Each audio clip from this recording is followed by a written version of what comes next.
Buenos días, Piradí. Ya tenéis aquí una semana más el podcast más importante e influyente del triatlón del panorama nacional e internacional. Claro está, en habla castellana. Como siempre, comandado por Sebas Abril y un servidor, Edu Vela. Así que vamos a empezar el episodio 150. Buenos días, Sebas, ¿cómo estás? Buenas, Edu, ¿qué tal? Buenos días, ¿qué dices? Nada, pues aquí estamos, iniciando una semana más el podcast más importante e No, influyente no me del gusta triatlón. eso, tío, de más importante y más influyente, no me gusta, no me gusta. Ah, mala suerte, chaval, pero es la realidad. Dilo tú, dilo tú en tus introducciones, pero yo en las mías no la diré. Pero tú piensas que qué podcast de triatlón hay más que tenga 150 episodios, 3 años, un montón de entrevistados. Muy poco, no hay ninguno, somos el más. Luego, si sale alguno más y no gana, pues qué vamos a hacerle, pero de momento somos el primero. Hombre, por cansinismo es complicado que nos ganen. En otra cosa, a lo mejor sí, pero por cansino. Joder, pues polla orejas, ¿no? Bueno, tío, estoy viendo aquí que el tema candente está en blanco, así que lo vamos a Sí, dejar de sí, lado, vamos a ¿no? saltar, Que no tenemos tema. Para esta semana no hay estamos grabando tema. esta semana demasiado pronto Sí, para, tío. para haber pillado un tema candente. Así que pues lo pasamos y bueno, si la gente quiere que hablemos de algún tema o algo, nos lo pueden ir pasando Sí, por todos claro. los medios que ya saben y vamos hablando aquí porque nosotros en ocasiones se nos olvida también encontrar algún tema así interesante, algún tema candente para hablar. Entonces vamos a pasar directamente, si te parece, al tema de hoy, que, que bueno, vamos a hablar de pliometría, ¿no? Sí, un tema yo creo que básico para el deportista y que tiene un campo o un mundo súper amplio y vamos a intentar aquí en 30 minutos acercarlo a los oyentes lo más posible, ¿vale? Vamos a empezar a hablar de la definición de pliometría, si te parece bien, ¿vale? De ciclo de estiramiento-acortamiento, lo que se denomina CEA. Y bueno, pues básicamente correr es pliométrico. Entonces, si la definición queremos llevarla a la realidad, cuando corremos realizamos un ciclo de pliometría a la hora de impactar con el suelo. Entonces, bueno, viendo esa pequeña definición, yo creo que, o esa pequeña visualización del gesto, podemos definir perfectamente lo que es la pliometría. Seba, ¿me dirías tú algo más?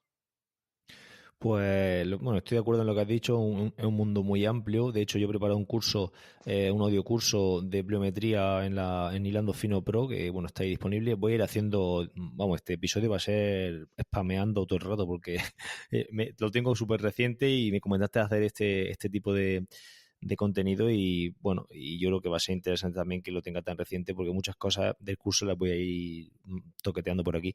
Entonces, pues sí, una definición básica pues sería eso que comentas, ¿no, tío? Realmente el ciclo de estiramiento-acortamiento es como podemos asemejarlo a una goma, ¿no? Una goma que se estira y que acumula energía para luego volver y ese resorte, pues utilizarlo para el avance. Yo creo que poco más que añadir ahí, Ujú. simplemente eso. Luego, Luego, sí, dime. sí, Nada, comenta, pues comenta. hablar de lo que hay que tener en cuenta a la hora de poder eh, implicar o empezar a trabajar con una pliometría, ¿no?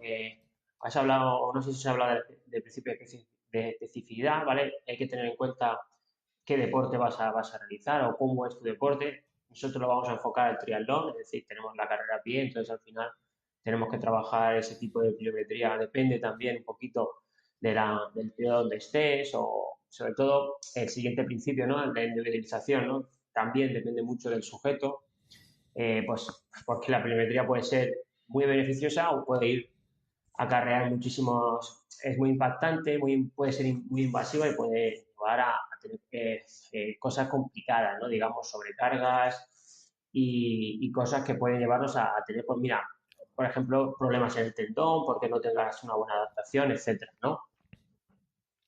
Claro, es que aquí, bueno, yo durante todo ese curso que he mencionado, mi idea era, pues, entre comillas, empoderar al deportista que sepa cómo encarar este entrenamiento. Entonces, podemos hablar de principios de especificidad, de individualización, como has comentado tú, porque somos triatletas y tal. Pero aquí tenemos que sacar nuestro arte como entrenadores o como deportistas que se autoentrenan o como deportistas que hacen sus sesiones de pliometría o de lo que sea y, y darle un poco de contexto a todo esto, en qué época del año estoy, qué experiencia tengo tengo sobrepeso, no tengo sobrepeso, he tenido un pasado de lesiones, no he tenido un pasado de lesiones, cómo están mis tendones, todo ese tipo de cosas. Cuando meto intensidad, tengo molestias, no tengo molestias. ¿Cuántas sesiones meto a la semana de intensidad? Pues a lo mejor si meto demasiadas, pues tengo que reducir algunos para meter pliometría. Bueno, aquí hay un compendio de cosas, ¿no? De condicionantes que hay que tener en cuenta y todo eso meterlo en el cóctel de nuestro entrenamiento para poder hacer algo coherente, ¿no? Entonces, yo creo que aquí la faceta esa del artista, del deportista y del entrenador tiene que salir a relucir, no reducir con D, sino relucir con L. y bueno, y ahora iremos viendo cosillas, ¿no? De todo esto, pero que al final yo creo que aquí recetas mágicas no hay. Yo he dado alguna receta en el curso que he comentado, pero creo que entre comillas puede ser un error. Recetas mágicas no hay y esto hay que adaptarlo cada uno a lo suyo. Correcto, sí, porque al final, en cuanto a la biografía que hay sobre el volumen, la intensidad, recuperaciones, es muy diversa, ¿no? Hay muchísimas propuestas y depende de a quién vayas, te cuenta que se recupera 30 segundos, otro que se recupera 1 minuto 30, otro... eh, entonces, por eso al final tienes que adaptarlo a cada deportista o adaptártelo a ti mismo, ¿no? Dependiendo de cómo estés en ese momento, de la experiencia que tengas, etcétera. Hemos puesto aquí una tabla, bueno, digamos una clasificación de García Manso, ¿vale? En el libro de Fuerza, que bueno, la pusiste tú en el curso y está bastante bien, ¿no? Que habla un poquito de qué tipo de pliometría, digamos, de qué zona podemos hablar de pliometría. Él desglosa baja intensidad, alta intensidad, dificultad y facilitado, ¿vale? Entonces, bueno, pues más o menos viendo cada palabra, sabes por dónde puedes meter una serie de ejercicios o por dónde puedes estar tú a la hora de iniciarte en la pliometría. Claro, aquí esta clasificación, a mí lo que me gustó es que la clasifica en función de la altura de los saltos, que es un factor muy importante, y luego también introduce la pliometría dificultada, que sería con lastres, por ejemplo, con un chaleco de 5 kilos para hacer saltos, por ejemplo, o facilitada, que la facilitada es cuando, por ejemplo, te pone un cinturón con goma, por poner un ejemplo, ¿vale? Sí, Un cinturón con goma y lo engancha a alguna superficie alta, entonces ese te ayuda en ese salto, ok. por poner un ejemplo. Entonces, claro, bueno, la verdad que la facilidad de esto de ponerlo aquí ha sido más que nada porque lo decía García Manso, pero realmente yo creo que ningún triatleta va a aprovechar esta... O bueno, estoy pensando ahora mismo que uno que haga pliometría con una Nike Vaporfly a lo mejor la tiene facilitada, ¿no? Le cuesta menos salir hacia adelante. Y de hecho, en las carreras con una Nike o con unas zapatillas de carbono tan de moda ahora, nos están facilitando ese ciclo estiramiento-acortamiento, es decir, nos están ayudando o están acompañando ese ciclo estiramiento-acortamiento para que sea pliometría facilitada y corramos más rápido, ¿no? Ahora que se me viene aquí a la cabeza. Claro, claro, ahí está el doping tecnológico. Exactamente. Bueno, hay que tener en cuenta que en la pliometría es muy importante la calidad del ejercicio que hagas, más que la cantidad, porque la cantidad es lo que te puede llevar a tener una sobrecarga o una lesión, ¿vale? Entonces hay que hacer la cantidad, la calidad justa sin pasarte de repeticiones, para poner un ejemplo, sin pasarte de volumen, ¿vale? Por eso ahora vamos a hablar un poquito del volumen y del tipo de movimiento según la intensidad, ¿ok? Sí, bueno, también yo creo que tanto volumen como intensidad nos pueden llevar a una lesión. Sí, Si, correcto. si hacemos, claro, si hacemos mucho volumen con baja intensidad, pues ahí lo que nos va a joder va a ser el volumen. Pero si hacemos, aunque sea poco volumen, pero le metemos una intensidad para la cual no estamos preparados, pues Claro, claro. imagina meter un drop jump, ¿no? Un salto con caída desde un cajón y metemos, yo qué sé, 5 series de 10 saltos. Son 50 saltos solamente, pero claro, ha hecho 50 saltos con caída desde 80 centímetros y salto después, ¿vale? Pues Claro, imagínate, te ha fundido vivo en 50 saltos. claro, claro. Entonces, pues, esto hay que jugar muy bien con los conceptos de volumen e intensidad. Hay que tener en cuenta que la calidad es lo más importante, es decir, hay que hacerlo al máximo cada gesto. Y también hay que tener en cuenta que es preferible quedarnos cortos a pasar, ¿no? Es decir, más vale que nos digan arre que no so, ¿no? Es un dicho que hay muy, muy popular, ¿no? Sí, Pues, sí. pues yo creo que se puede aplicar aquí muy bien, es decir, vamos a quedarnos corticos, con margen hasta esa fatiga y poco a poco pues vamos subiendo. Además que la fatiga que se tiene en este tipo de trabajo es muy parecida a la fatiga que puedes tener en un trabajo de arrancada o en un trabajo neuromuscular, ¿no? Al final no es una fatiga. Nosotros estamos acostumbrados a acabar pues con dolor de piernas, fundidos, con el corazón en la boca y jadeando. Y aquí no sucede eso. Aquí no sucede eso porque es lo que está trabajando el sistema nervioso, lo que está trabajando es pues ese componente neural de nuestras fibras musculares y no vamos a acabar con ese quemazón en las piernas, sinceramente. Entonces, pues claro, pues hay que tener mucho ojo y la percepción de esfuerzo aquí pues va a estar complicado porque no la tenemos entrenada para este tipo de entrenamiento. Correcto. Por eso hay que tenerlo en cuenta, porque a lo mejor en el mismo momento no te das cuenta que te has pasado y días posteriores pues te puede llamar por teléfono el trabajo que hiciste el lunes, ¿vale? Eso es importante. Bueno, hablamos Sí, un sí. poquito del tipo de movimiento y su relación con la intensidad, ¿vale? Podemos encontrar ejercicios monopodales, ¿vale? Una pierna solo o bipodales. La intensidad se modifica y se aumenta si se trabaja solo una pierna, ¿no? Digamos que es mucho más invasiva trabajar solo una pierna que a dos, ¿vale? Para que lo entendáis. Luego, pues claro, depende también de la altura, ¿no? De si es más alto, tienes más centímetros, menos centímetros, pero al final, trabajar a dos piernas, vamos a dejar lo que es menos invasivo que trabajar solo a una pierna, ¿ok? Luego tenemos, Sí, dime. de hecho aquí, perdona, hay autores que he estado leyendo que, por ejemplo, el gesto de correr, nosotros, bueno, yo lo he clasificado siempre y mucha gente lo clasifica como un gesto monopodal, Ujú. y hay otras personas que dicen que no es un gesto monopodal. Lo llaman bipodal, ahí no me acuerdo ahora el nombre. La cuestión es que, como es un gesto continuo, Sí, parece ser que cuando tú apoyas una pierna, te ayudas con la otra por la inercia de la otra. Entonces no es un gesto monopodal como tal. Por ejemplo, salto a la pata coja sí que sería un gesto monopodal. Entonces, pues, pero vamos, yo creo que esto es más una matización, una matización en cuanto a la nomenclatura que otra cosa. Lo que sí hay que tener en cuenta es que es lo que tú has dicho, tío, que cuando estemos cayendo con una pierna, pues vamos a tener más carga que si caemos con dos. Y por ejemplo, el hecho de correr, pues va a tener menos carga que si hacemos salto a la pata coja, ¿no? claro, claro, Entonces, pues eso es claro. importante tenerlo en cuenta. Claro, otro ejemplo puede ser un salto a un cajón con una pierna, un cajón, digamos, con poca altura, ¿vale? O un salto a cajón con una sola pierna. Entonces, claro, al final la fuerza es diferente y se trabaja muchísimo más intensidad, ¿ok? Luego, ejercicios con ciclos de estiramiento-acortamiento muy rápidos tendrán mayor intensidad que ejercicios más lentos, ¿vale? Pongo un ejemplo, pues yo que sé, ahora mismo por multisalto puede ser, ¿no? Que sea en estático o en dinámico. A lo mejor si lo haces estático puedes hacerlo mucho más rápido y si lo haces en dinámico, en movimiento, es un poco más lento. Entonces, a lo mejor ese tipo de ejercicios, pues depende de si lo haces estático o dinámico, será mayor o menor intensidad. Bueno, no sé si he Sí, puesto un buen ejemplo, yo creo que sí. Si no, sí, que yo quería hablar aquí, meter también la idea que la teníamos apuntada para hablarla después, pero es del coeficiente de restitución. Entonces aquí entran en juego los materiales, ¿vale? El coeficiente de restitución básicamente sería pues como una medida de cuánta energía se mantiene después del impacto, es decir, cuánta energía se pierde por la deformación del suelo o de los materiales y cuánta energía se vuelve, por así decirlo, a las piernas o a las estructuras musculares y tendinosas y óseas del triatleta, ¿no? Entonces aquí, pues, aunque parezca que no está relacionado, pero sí que está bueno, yo creo que sí que está con lo que has comentado del ciclo estiramiento-acortamiento. Si nosotros hacemos saltos en tartán o saltos en césped, ese material que es el suelo en este caso, se va a ver muy deformado, va a acumular mucha energía, pero no la va a devolver. Entonces va a hacer un ciclo estiramiento-acortamiento más corto que si, por ejemplo, estamos cayendo en un adoquín.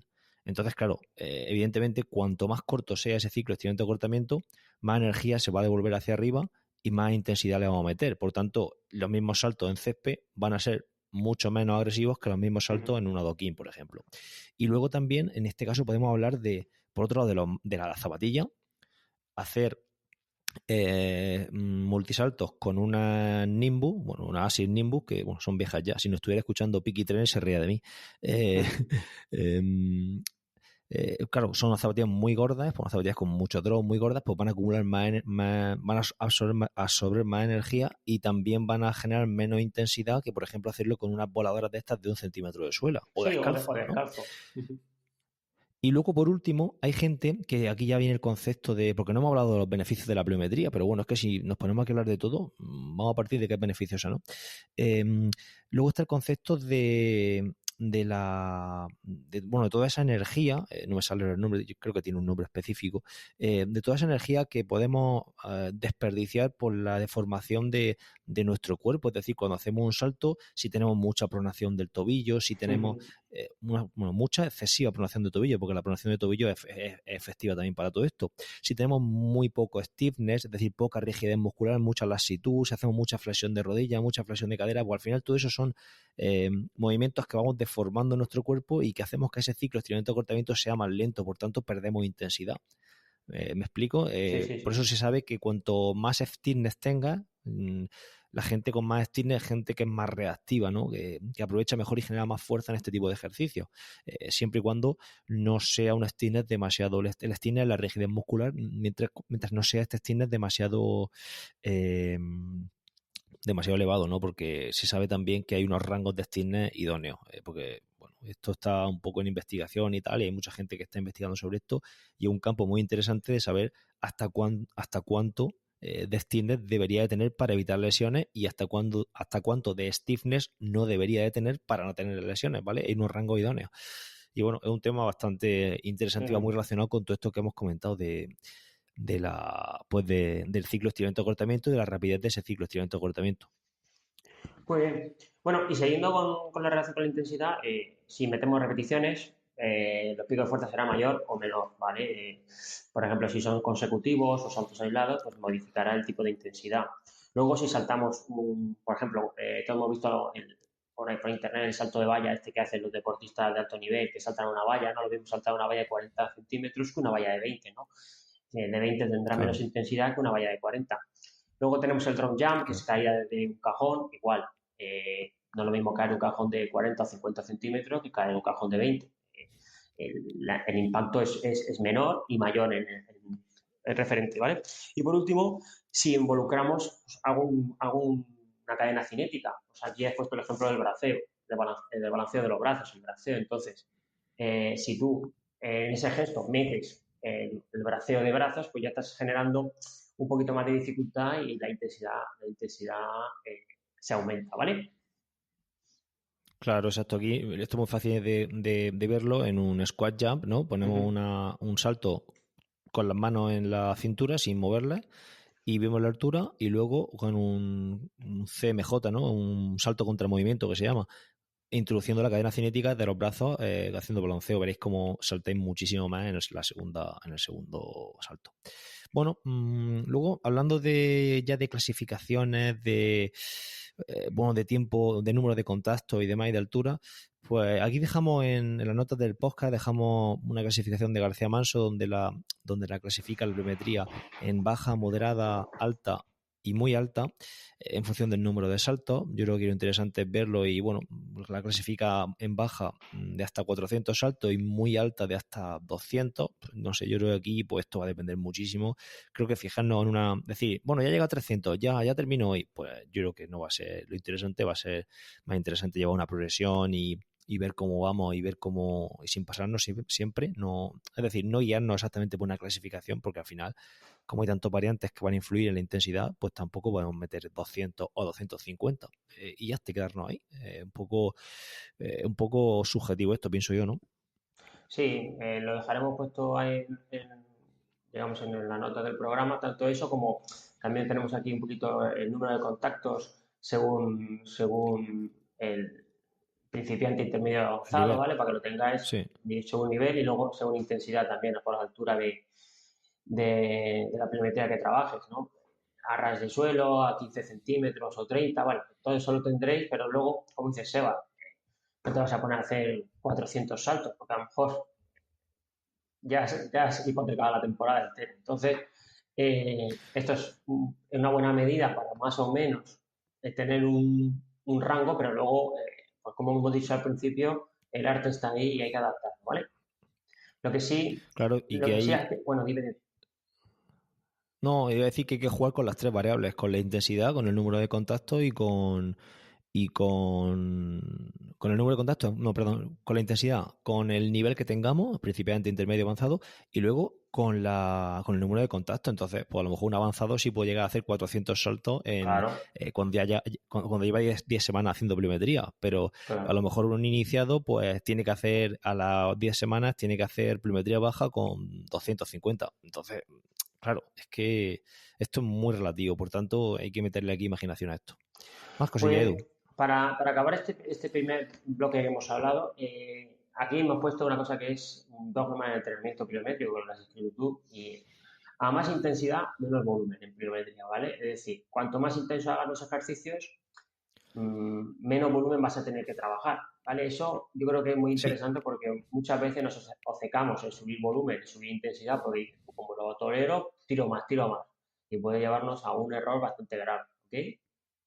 sí, y luego yo metería ahí a más intensidad, menos volumen y más tiempo de recuperación. Es decir, Correcto. si recupero 30 segundos en pliometría más simple, pues tengo que recuperar más en pliometría más intensa. No se puede dejar. Es decir, aquí no queremos fatigarnos, queremos trabajar a la máxima intensidad. Muy bien, ahora vamos a hablar de los tiempos de recuperación. Como hemos dicho antes, pues varía bastante de autor, ¿vale? Pero bueno, más o menos vamos a hablar de unos 30 segundos hasta un minuto, o 30 o 2 minutos, siempre dependiendo de lo que has dicho tú, ¿no? De la intensidad, del volumen que trabajes, ¿no? Eso es muy interesante saberlo. Entonces, lo mínimo más o menos son 30 a 40 segundos de cada ejercicio. Y como mucho, si la intensidad es muy elevada, si estamos hablando de una pliometría intensa, de avanzado, etcétera, etcétera, pues llegaremos a un minuto y medio, inclusive a 2 minutos, ¿vale? Sí, bueno, y luego hay saltadores, hay gente o jugadores de voleibol y ese tipo de gente que hacen bestialidades tremendas y recuperan 5, 6, 7 minutos incluso. Pero claro, eso yo Claro, creo es que que a estamos nosotros hablando, se nos va y claro, no... eso ya Claro, entra dentro, es como con los ejercicios de velocidad. Un velocista a lo mejor hace una serie de 100 metros y está 5 minutos sentado en la grada, ¿vale? Entonces, claro, ¿por qué? Porque lo claro, que quiere hacerlo exactamente. es hacerlo a la máxima intensidad posible, entonces, con la máxima recuperación, ¿vale? Esto es muy importante también. A ver, la pliometría es un trabajo de fuerza, entonces es muy importante asimilar lo que has hecho en ese trabajo. Entonces, no podemos hacer 2 días seguidos de pliometría, ni 3 días seguidos, ni a los 2 días de pliometría. Depende también de lo que, siempre depende del deportista. Hay que dejarle, digamos, un tiempo de recuperación. Entonces, estipulado entre 48 y 72 horas. Inclusive, con que hagas una vez a la semana, yo creo que te va bastante bien. Dejártelo, como has dicho tú antes, corre 3 días, pues venga, los miércoles o los jueves meto siempre pliometría. Porque al final luego, como hemos dicho que correr es un trabajo pliométrico, entonces estás haciendo un trabajo pliométrico de baja intensidad cuando corres. Entonces, o depende de la persona, pero bueno, para estipularlo en un nivel, entonces, si siempre lo metes un día a la semana, vas a tener una recuperación muy buena y vas a poder generar unas adaptaciones que si lo metes muy seguido, que puede llevarte a lesión, ¿vale? Vale, vale, sí. Claro, y que luego hay que tener en cuenta todo lo que tú comentas, que hay muchas variables en el entrenamiento. Si metemos intensidad, hacemos series, si estamos metiendo Claro, caña en claro. bici, pues al final todo eso hay que tenerlo en cuenta. Pero por dar una norma, las 72 horas yo creo que es un buen dato para tener en cuenta. Menos de 72 horas, pero es que yo diría que hasta 70, menos de 72 horas ni siquiera que pasen entre sesiones de intensidad y pliometría. ¿Vale? Claro. Yo lo tendría en cuenta sobre todo para la gente que está empezando ese dato de esa hora. Muy bien. Más cosillas. Bueno, a la hora de usar los ejercicios, ¿vale? Hay que mirar la especialidad y la especificidad del trabajo que vayas a realizar, ¿no? Eso yo creo que es algo que como el volumen y la intensidad no hay que tenerlo en cuenta porque si no, tiene que tenerlo preparado, digamos, ¿vale? Para que lo entienda la gente. No vas a llegar allí y decir, venga, pum, me pongo aquí a hacer, cojo la comba, pum, pum, pum, me meto 30.000 saltos de comba, pum, luego me voy y hago salto a batacoja y luego me subo 7 veces al cajón. No, hay que tener una progresión y hay que mirar también un poco la especialidad y la especificidad de ese momento. Sí, claro, bueno, mirar la especialidad en la que estamos compitiendo, en las que vamos a competir y buscar la especificidad hacia ello. Aquí vamos Claro, a estar claro. corriendo, entonces pues lo ideal yo creo que sería empezar con apoyos bipodales, luego llevar una progresión a bipodales asimétricos, que sea, por ejemplo, bipodales asimétricos porque apoyamos las dos piernas, pero en una hay más peso que en otra. Por ejemplo, una zancada cambiando rápido, ese tipo de cosas. Y luego monopodales, ¿no? Aunque no necesariamente tiene por qué ser esa progresión. Yo en el curso he metido una progresión donde los monopodales se introducen un poquitín antes, pero con muy baja intensidad. Entonces, pues bueno, esto ya va a ser cada uno el que dictamine cómo hacerlo de forma coherente. En YouTube tendréis pues, mil vídeos de pliometría. Ojo con las recetas de YouTube y de Instagram, porque la receta de Instagram a lo mejor lo que no estamos viendo es todo lo que hay detrás de ese trabajo. Entonces, pues mucho Claro, ojo hay que con calcar tener, lo que hagan otras personas. claro, hay que tener un nivel de fuerza mínimo. Entonces, está claro que calcar lo que hace Pepito de los Palotes, pues hay que tener en cuenta que a lo mejor es un deportista que lleva 35 años haciendo atletismo o 30 años haciendo deportes de resistencia y está muy habituado a este tipo de trabajo, tiene un nivel de fuerza óptimo para realizar la pliometría, ¿vale? Luego tenemos aquí unos condicionantes, ¿no? Como unas pruebas, que esas las podemos también dejar ahí. Yo no las nombraría porque más o menos son tipos de pruebas complicadas de realizar, pero bueno, al final son pruebas que para determinar si estás apto para hacer pliometría o no, ¿vale? Eso yo creo que también está bastante bien. Sí, son una serie de métodos y de indicadores, de chivatos que nos van a indicar.